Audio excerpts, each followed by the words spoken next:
Bonjour et bienvenue dans l'officiel des galeries et musées Le Mag. Alors aujourd'hui, nous vous invitons à découvrir deux artistes engagés dans une quête spirituelle et humaine plus ou moins avouée. Alors premier rendez-vous au Centre Pompidou qui accueille jusqu'au 9 janvier l'artiste Kusama, une artiste japonaise à l'univers décalé et psychédélique. Alors puisqu'il s'agit d'une exposition qui se vit et qui ne se raconte pas, parcours en images.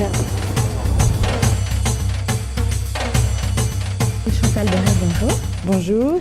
Alors, Kusama est une artiste inclassable. Son travail est multiple, peinture, sculpture, vidéo, performance.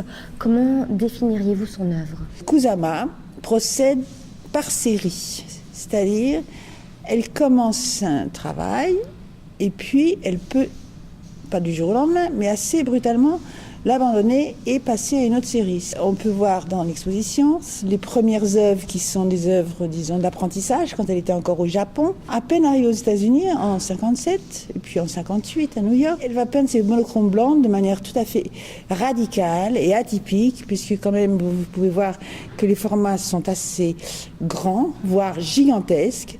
Et en 62, tout d'un coup, elle renonce à la peinture, provisoirement bien sûr, et elle entreprend une série de sculptures. Des sculptures très singulières aussi, c'est-à-dire, vous avez vu, ça s'appelle la série des accumulations. Et ensuite, qu'est-ce qui se passe en 65-66? Elle commence des performances. Et là, elle a renoncé à nouveau aux sculptures et elle passe aux performances. Mais j'ai sauté dans les environnements, donc vous avez deux exemples très importants. Un rouge ludique avec des gonflables, sur lequel, bien sûr, il y a toujours les dots, les fameux points. Et l'autre environnement, donc vous sortez du diurne, vous passez au nocturne, noir, avec une immersion cosmique extraordinaire. Je dois dire que, je veux bien le décrire, mais c'est une sensation qu'on ne peut avoir qu'en étant dedans.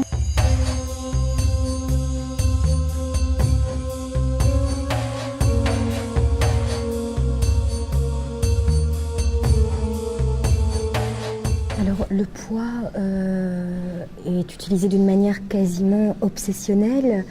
Que représente-t-il? Alors ça renvoie à sa première hallucination à 10 ans.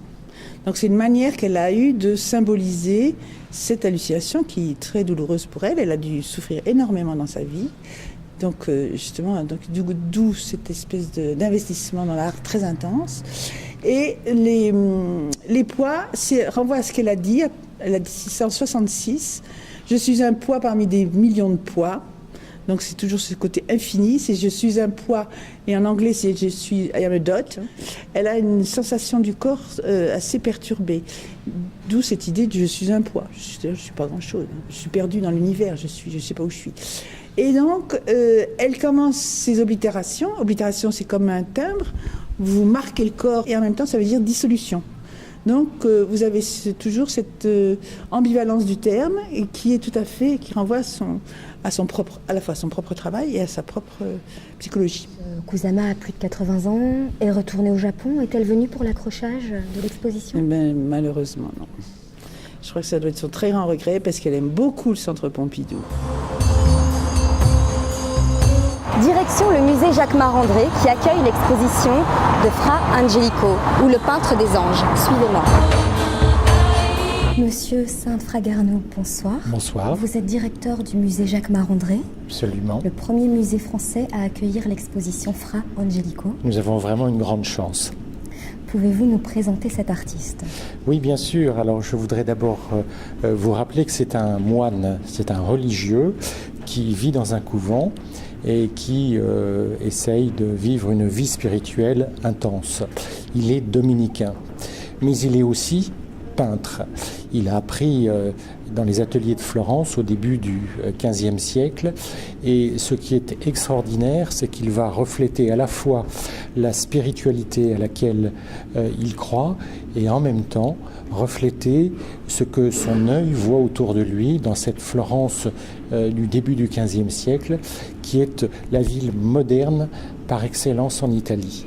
Et Fra Angelico, avec d'autres peintres de son temps, vont innover en introduisant le paysage, en introduisant l'architecture et en représentant ces différentes formes, murs, arbres, montagnes, avec ce qu'on appelle la perspective. Mais ça n'est pas une perspective expérimentale, c'est une perspective scientifique. Les historiens de l'art l'appellent perspective mathématique. Eh bien, lorsqu'on regarde ces tableaux, pour la première fois, on découvre un univers qui est celui que nous autres, hommes et femmes, voyons avec nos yeux. Regardez par exemple le tableau de Saint-Côme et Saint-Damien. C'est un tableau dans lequel l'histoire est insérée dans une vraie profondeur, dans un vrai paysage. On reconnaît les remparts de Florence derrière nous et c'est devant ces remparts que se déroule le martyre.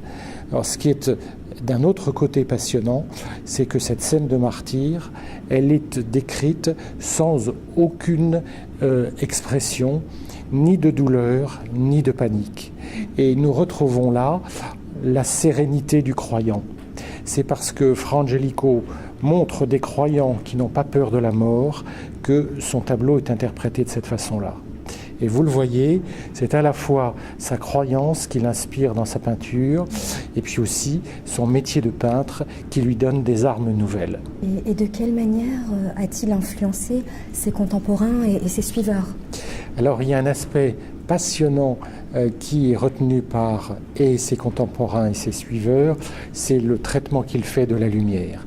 C'est de cette façon-là que la peinture acquiert le relief qui existe dans la sculpture. Et nous savons que Fra Angelico a beaucoup regardé le sculpteur Donatello qui était son contemporain. Voilà le caractère moderne à nouveau de l'art de Fra Angelico. L'officiel des galeries et musées, c'est fini pour cette semaine. Nous vous donnons rendez-vous la semaine prochaine pour un nouvel épisode et nous espérons vous avoir donné envie de découvrir ces deux expositions. Bye bye!